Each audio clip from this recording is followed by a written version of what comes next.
सभी को मेरा नमस्कार। जो आज हमारा अगला चैप्टर है, चैप्टर हमारा 5वां, जिसका शीर्षक है चिट्ठियों की अनूठी दुनिया। जो ये निबंध विधा में लिखी गई है, जिनके लेखक है हमारे अरविंद कुमार सिंह। तो इसमें हमारे पत्रों का जो महत्व बताया गया है, किस प्रकार से पत्र हमारे जो ज़िंदगी में किस प्रकार से कितना महत्वपूर्ण भूमिका निभाते हैं, कि अगर किसी का मनी ऑर्डर आता है तो किस प्रकार से गांव के लोग या घर के लोग कितना खुश हो जाते हैं, या गांव में या लोग इंतज़ार करते रहते हैं कि एक चिट्ठी पत्रिका किस प्रकार से। तो इसमें आइए हम पाठ के माध्यम से जानेंगे कि जो चिट्ठियों की दुनिया किस प्रकार से अनूठी है। तो आइए पढ़ते हैं, जो हमारे अरविंद कुमार सिंह जी ने लिखी है। तो पत्रों की दुनिया भी अजीबोगरीब है और उसकी उपयोगिता हमेशा से बनी रही है। पत्र जो काम कर सकते हैं, वह संचार का आधुनिकतम साधन नहीं कर सकता।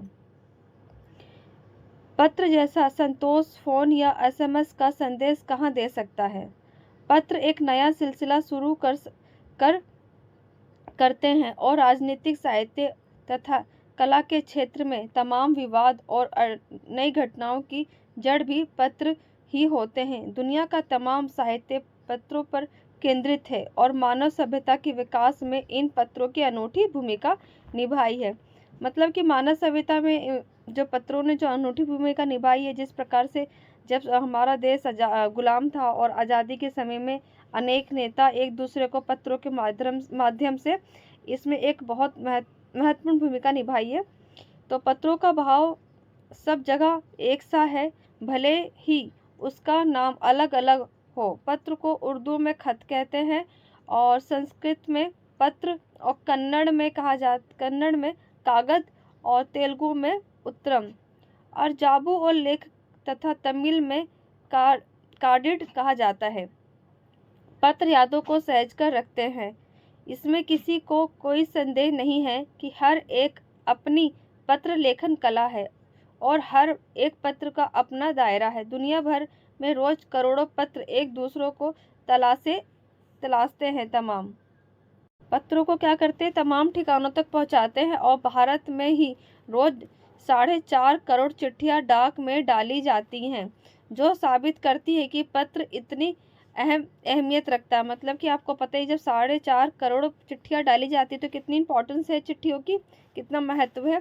पंडित जवाहरलाल नेहरू ने सन 1953 में सही ही कहा था कि हजारों सालों तक संचार का साधन केवल हर कार्य नरसक या फिर तेज घोड़े रहे हैं। उसके बाद पहिए आए हैं। मतलब पहले क्या घोड़े रहे हैं, इसके बाद क्या पहिए आए। पर रेलवे और तार से भारी बदलाव आया है। तार ने रेलों से भी तेज गति से संवाद पहुंचाने का सिलसिला शुरू किया। अब टेलीफोन, वायरलेस और आगे रेडार दुनिया बदल रहा है। पिछली शताब्दी में पत्र लेखन में एक कला का रूप ले लिया है। डाक व्यवस्था के सुधार के साथ पत्रों को सही दिशा देने के लिए विशेष प्रयास किया गए हैं। पत्र संस्कृति विकसित करने के लिए स्कूली पाठ्यक्रमों में भी पत्र लेखन का विषय भी शामिल किया गया है। भारत ही नहीं, दुनिया के कई देशों में ये प्रयास चले और विश्व डाक संघ ने अपनी ओर से भी काफ़ी प्रयास किए हैं। विश्व डाक संघ की ओर से 16 वर्ष से कम आयु वर्ग के बच्चों के लिए पत्र लेखन प्रतियोगिता आयोजित करने का सिलसिला 1972 से शुरू किया गया। यह सही है कि खास और तौर पर बड़े शहरों और महानगरों में संचार साधनों के तेज विकास और अन्य कारणों से पत्रों की आवाजाही प्रभावित हुई है। मतलब कि कई कारणों से क्या हुआ, जो पत्र का जो दिक्कत है उसमें कई वजह से क्या हुआ, प्रभावित हुई है। मतलब कह सकते हैं कि अब टेलीफोन या इंटरनेट की वजह से पत्रों में दिक्कत आई है। मतलब लोग अब इतना इम्पोर्टेंस उसना नहीं देते हैं, इसलिए प्रभावित हुई है। पर देहाती दुनिया आज भी चिट्ठियों से ही चल रही है, जहाँ पे लोग हर महीने इंतजार करते थे एक दूसरे की चिट्ठी का। मगर अब क्या हुआ, अब ईमेल, फैक्स, इंटरनेट, मोबाइल ने अब क्या किया, उसको रोक दिया है, जिस वजह से क्या हमारा जो चिट्ठी है क्या प्रभावित हुई है। और पर व्यापारिक डाक की जो संख्या लगातार बढ़ रही है। तो आगे देखेंगे, जहां तक पत्रों का सवाल है, अगर आप बारीकी से उसकी तह में जाएं तो आपको ऐसा कोई नहीं मिलेगा जिसने अभी तक किसी को पत्र ना लिखा हो या ना लिखाया हो।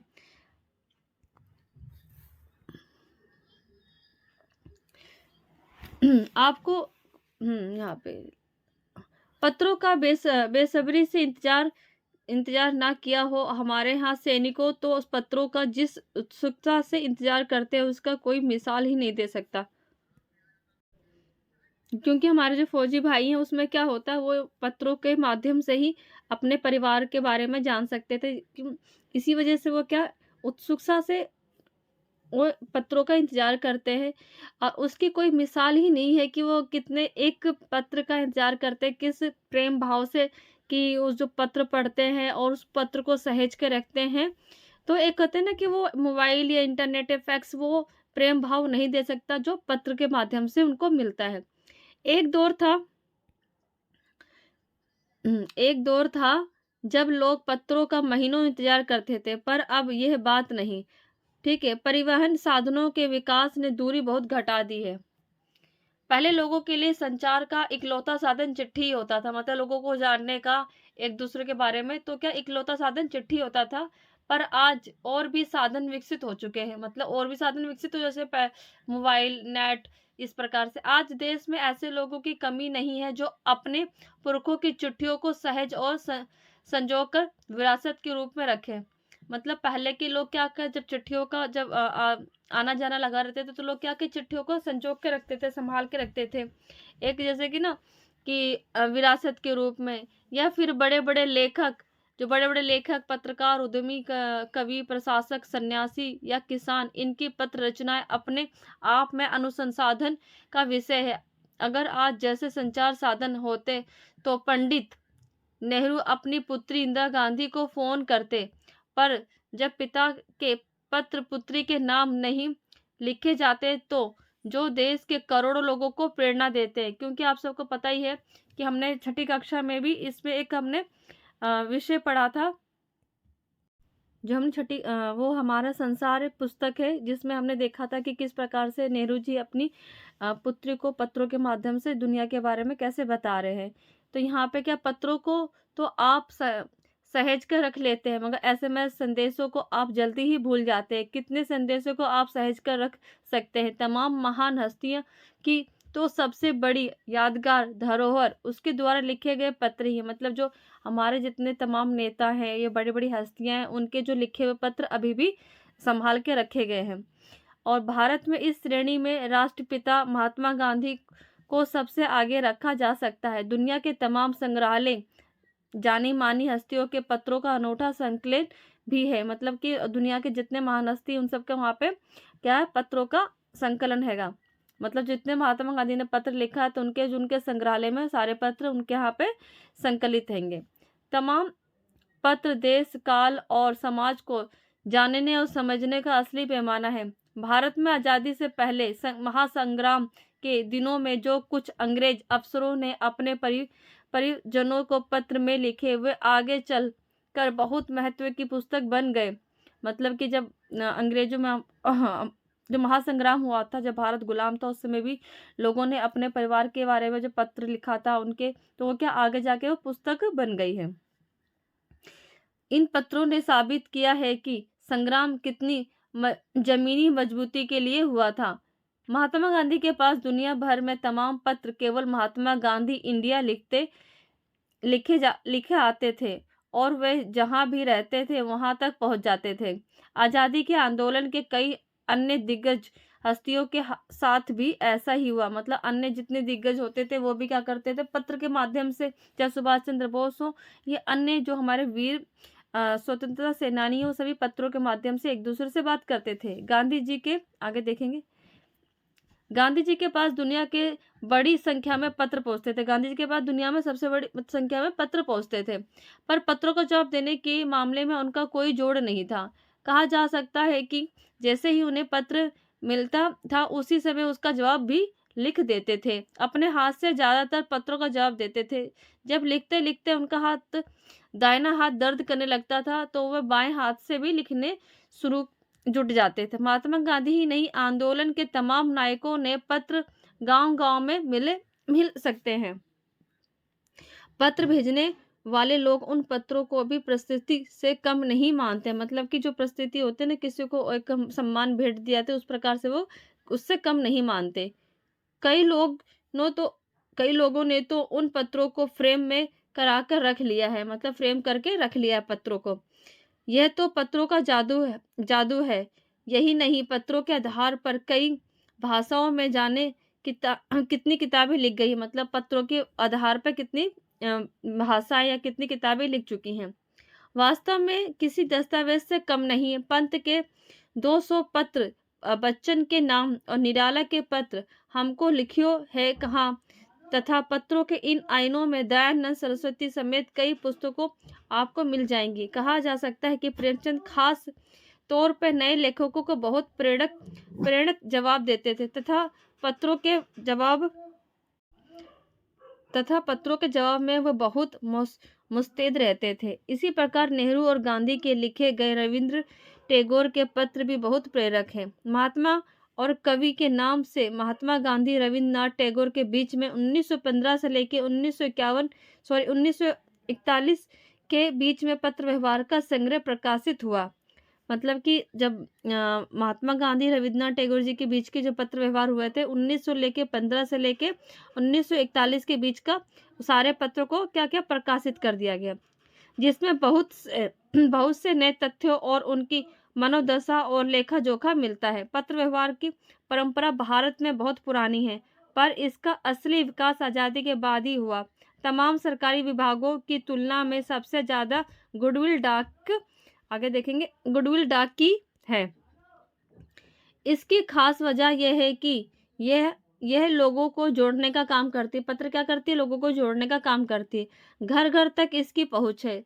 संचार के तमाम उन्नत साधनों के बाद भी चिट्ठी पत्री की हैसियत बरकरार रही है। मतलब इतने संसाधन होने के बाद भी जो चिट्ठी पत्री की जो हैसियत है, उसकी अहमियत है, वो क्या उसको बरकरार रखी है। शहरी इलाकों में आलीशान हवेलियां हो या फिर झुग्गी झोपड़ी में रह रहे लोग, दुर्गम जंगलों में घिरे लोग, गांव हो या बर्फबारी के बीच जी रहे पहाड़ों के लोग, समुद्र तट पर रह रहे मछुआरे हो या फिर रेगिस्तान की ढाड़ियों में रह रहे लोग, आज भी खतों का सबसे अधिक बेसब्री से इंतजार होता है।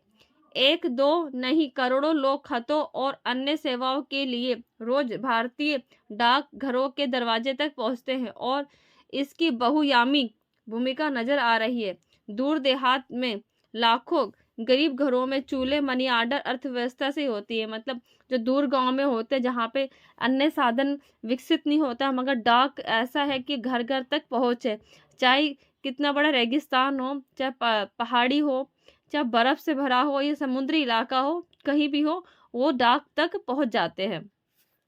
अब गांव में मनी आर्डर जब पैसे पहुंचते हैं वो मनी आर्डर से पहुंचता है, तो अर्थव्यवस्था से चलती है ही। गांव और गरीब बस्तियों में चिट्ठी या मनी आर्डर लेकर पहुंचने वाला डाकिया देवदूत के रूप में देखा जाता है। अब जब चिट्ठी लेके आते हैं, डाकिया मनी आर्डर लेके आता है, तो उसको कितने एक कहते ना कि भगवान आ गया, क्योंकि उनके अगर में इतनी दुख तकलीफ परेशानी होती है, उस बीच में अगर कुछ रुपए आ जाते हैं मनी आर्डर के रूप में, तो उसको देवता के रूप में देखते हैं। तो इस प्रकार से हमारे अरविंद कुमार जी ने चिट्ठियों का अनूठा महत्व बताया। बहुत सुंदर ही उनका निबंध लिखा गया है। तो इस प्रकार से हमारा निबंध यहाँ खत्म हो जाता है। आप सब ऐसे पढ़ते रहे, आगे बढ़ते रहे। आप सबका बहुत बहुत धन्यवाद। Thank you. ऐसे मेरे चैनल को सब्सक्राइब करें। आप सबका दिन शुभ रहे। Thank you.